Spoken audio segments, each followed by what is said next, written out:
Today's video picks up right where we left off. I took the 9 Streets Hopscotch strategy straight to the floor of the brand new Hard Rock Casino here in Bakersfield. This is the first real-world test of a simulation-driven approach we've been refining in the lab. No noise, no hype, just data, decision-making, and results. Let's walk through exactly what happened, and what the numbers revealed. I set up the multi-card Keno machine to match the simulation from the lab. I start with a bankroll of $250, the same baseline we use in our long-run tests. Then I match the variables, number of cards, number of picks, except a smaller bet per card, and the same structure of each draw. The goal is simple: replicate the model as closely as possible so we can compare the two side by side. You'll see the gameplay at normal speed first. Then I speed up the footage so you can watch the natural swings without wading through every draw. And there are plenty of swings, a lot of back and forth just like we see in the simulation, but I want to be clear.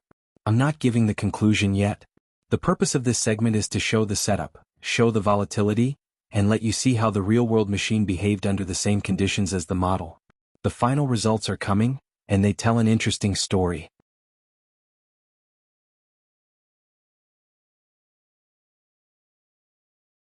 So here's what I found.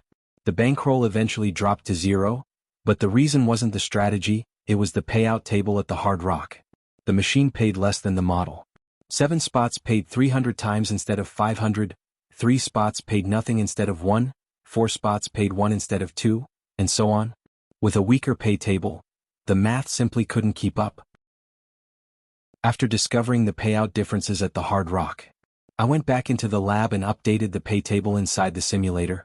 Every value, every multiplier, every reduction.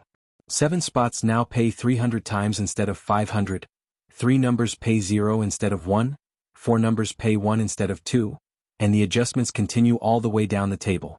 Once everything matched the real machine, I reran the same strategy with the exact same bankroll of $250. The only change was a smaller bet. And this is where things get interesting. The new simulation behaved almost identically to the real-world run. The bankroll swung up, then down, then up again, and just like the casino session, it eventually drifted all the way to 0. The patterns were familiar, the volatility was the same, and the overall trajectory matched what we saw on the actual floor. And here's the important part. This isn't a failure, this is a win. The goal of a simulation isn't to force a positive outcome, it's to tell the truth. And the truth is that when the pay table is weakened, the math shifts against you. The simulator showed it, the real-world machine showed it, and the alignment between the two confirms that the model is doing exactly what it's supposed to do. This tells me one thing. The simulator works. The simulator is accurate. It reflects reality when the inputs are correct. And now that the pay table is updated, I can start building new strategies that match the real-world rules instead of theoretical ones. So what's next? I'll be testing new approaches, new cycles, and new card patterns that might perform better under these reduced payouts. And as always, I'll run thousands of simulated draws before heading back to the casino. If you want to see those strategies, follow along.